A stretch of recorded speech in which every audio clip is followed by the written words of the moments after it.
from some of the climate engagement events that have been taking place over the last few weeks, and to learn the lessons from those, so we can look to the future and think about how we do climate engagement across South Warwickshire in the coming months and years. Just by way of introduction, I mean, Louise has already said some of this, but the three partners, so Stratford District Council, Warwick District Council, and the Warwickshire Association of Local Councils, took the opportunity of applying to the national programme that Louise has mentioned, the Local Climate Engagement Programme. And we were really, really pleased to be one of the 5 areas that was successful. And I'll say a little bit more about what it is that we wanted to get out of it when we did the bid. And I think now we're at the end of it, we can sort of reflect that we've achieved a lot of what we wanted to. But it was always very much, the bid was the start of a journey, and a recognition that local climate engagement is something that needs to be an ongoing process. And to be an ongoing process, we need to make sure we've got the right levels of interest, the right levels of skills, and the capacity to keep on doing that across South Warwickshire. So it's been brilliant having Involve on board with us through the programme. They've helped us build that local capacity. They've helped us to deliver the initial set of events. But even though we're sadly going to have to say goodbye to our colleagues from Involve soon, it doesn't mean that the programme comes to an end from our point of view. We very much see it as an opportunity to now roll it forward and to continue working with more communities. As part of what we've done, there's been some really great training that we've undertaken, and that's involved district councillors, it's involved officers from the district councils, it's involved parish clerks, it's involved parish councillors, community groups, or people from community groups.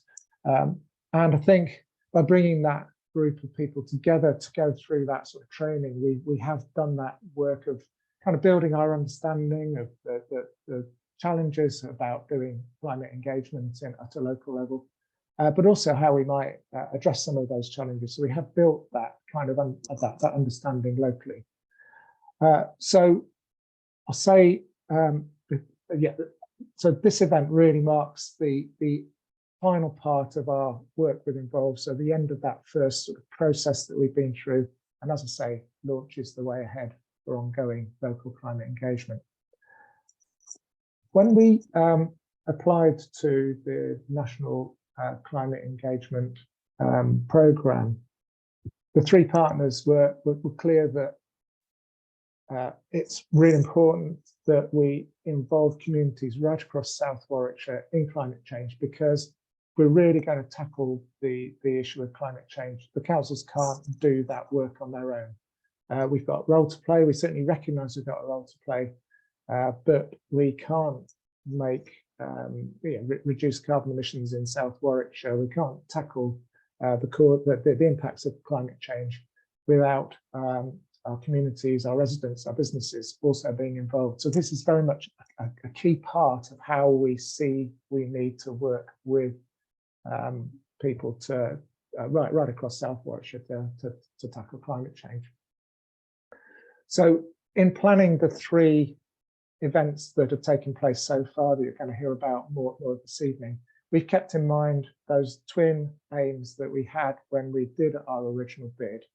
And they're really about listening to local views about what's what needs to be done around climate change, so that those views, those ideas that can come from a very local level can help to shape how the 2 councils address climate change. So it will be helping to feed into the strategic work that we're doing around climate change, but hopefully also the real practical things that we can do as councils to support communities. And then the other aim was very much about galvanising local climate action. So at a very local level, recognising that particularly in the more rural parts of South Warwickshire, it's quite difficult to bring people together around climate change and other environmental issues. And we really wanted to try and give people the opportunity to come together to discuss the issues, but also to think about how, at a very local level, climate actions can be taken. So we've, I think, in the work we've done so far, had some considerable success in addressing those two aims. But I think we've also got a lot of learning from those two events about things that perhaps we can do better and more effectively as we roll it out. So that's going to be very much the focus of what we talk about today. My final point of introduction is just to thank all of the people that have been involved with getting us to the point we have now. As I said, there was quite a large, a broad group of people that were involved in the training. And from that training, we were able to set up a steering group, and that steering group has been very much helping the councils and involved to find a pathway to get events up and running, to support those events effectively, and to make sure that we've got a way forward once we say farewell to Involve.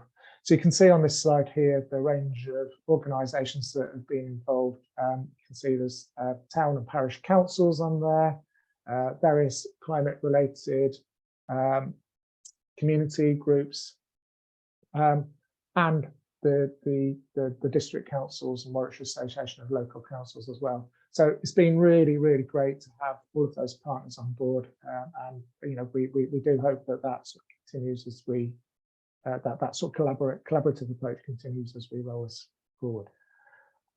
So I really hope you have a really enjoyable event, and also hopefully a really informative one. And at the end of this, you know, my real hope is that the stories we hear from the communities that have taken part inspire the rest of us to continue the work that they've started. So with that, I'll stop sharing and I'll hand back